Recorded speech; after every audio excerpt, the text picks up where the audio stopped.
안녕하세요. 자, 오늘서부터 우리가 기초 회계 원리죠.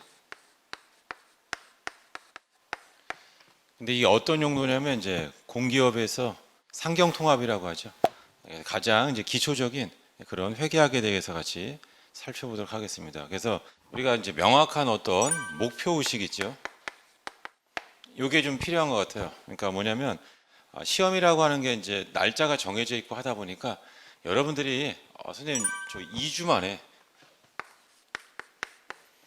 만에 한번 회계학을 좀 이렇게 훑어볼 수 있으면 좋겠습니다. 뭐 이런 이제 질문들이 많습니다. 그래서 하루에 한 4시간 정도씩 여러분들이 집중적으로 이렇게 공부하시면 이렇게 뭐 주말은 이제 복습하는 용도로 쓴다면 한 10번 정도 한 그 정도만 이렇게 하시면 회계학을 완성할 수 있도록 이제 그렇게 한번 만드는 게 이제 기본적인 목표가 되겠습니다. 그래서 목표 의식하에서 우리가 만났다라고 생각하시면 되겠습니다. 자, 그렇게 하기 위해서는 이제 무엇이 필요하냐 이런 뜻이에요. 먼저 뭐냐면 수업을 들으셔야 돼요. 지금 하고 있는 제 수업. 수업이 중요한 건 뭐냐면 무엇이 중요하다 또는 무엇이 중요하지 않다. 이게 시험에 나온다. 나온다면 어떻게 나온다라고 하는 이 수업은 방향성을 제시해요. 그 경제활동 범주 내에서 뭔가 이거는 좀 새롭구나, 아니면 이건 새로운 용어구나, 이런 것들을 이제 제 설명을 듣고 빨리 이제 방향성, 어디가 포인트라고 하는 그 방향성을 이제 잘 잡으시면 되겠습니다. 수업을 듣고 반드시 수업을 들은 다음에는 제가 이제 여러분들한테 어떤 문제를 제시해요. 그럼 여러분들이 이 문제를 통해서 개념을 이제 정립한다 이런 뜻이에요. 그리고 주말에 제가 뭐 복습을 이렇게 이제 강조했잖아요. 자, 그게 뭐냐면 우리 이런 말을 써요. 휘발성이 강하다. 공부를 하다 보면 조금만 지나면 이게 다 날아가 버리는 거죠. 그렇죠? 그러니까 이거를 복습이 좀 필요하다. 문제를 갖다 조금 반복해서 풀자.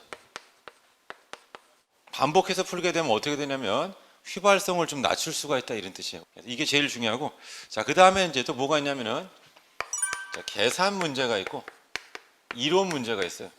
선생님, 저 우리 상경통합 이런 거 이론 문제가 주로 돼 있지 않습니까? 맞아요, 주로 돼 있는데 뭘 아셔야 되냐면 계산 문제가 이게 근거라고 이렇게 보시면 돼요. 그러니까 이거를 먼저 해서 어느 정도 이 회계가 무엇인지를 알아야지만 이론이 풀리는 거예요. 그러니까 그런 체계 같은 거를 좀 어느 정도 그거는 뭐가 알려주냐? 일정 부분의 계산 문제라든가 이런 걸 좀 해야 된다는 뜻이에요. 또 이런 걸 또 질문합니다. 선생님, 저는 숫자가 너무 싫어요. 숫자를 전공한 게 아니라서. 괜찮습니다. 이게 이 회계라고 하는 게 숫자를 다루는 게 아니고 어떤 규칙을 배워요. 규칙이라고 하는 건 약속이죠. 그래서 여러분들한테 이제 강조하는 건 뭐냐면 숫자라고 해가지고 이제 뭐 계산 막 하고 뭐 우리 수학 문제 이런 식으로 생각하시면 안 된다는 뜻이에요. 그래서 규칙, 회계학이 어떤 식으로 이제 뭐 장부를 만든다라고 하는 그런 규칙 같은 거를 잘 알면 되겠다 이런 뜻이에요. 그래서 강조하고 싶은 건 뭐냐면 이론이라고 하는 게 이게 우리 암기 과목이라고 할까요? 이런 개념은 아니다. 이렇게. 그리고 이 규칙을 배우게 되면 뭐가 돼요? 이런 문제가 손쉽게 풀린다. 그러니까 단순 암기는 아니다. 이렇게 여러분들 알고 계시면 되겠어요.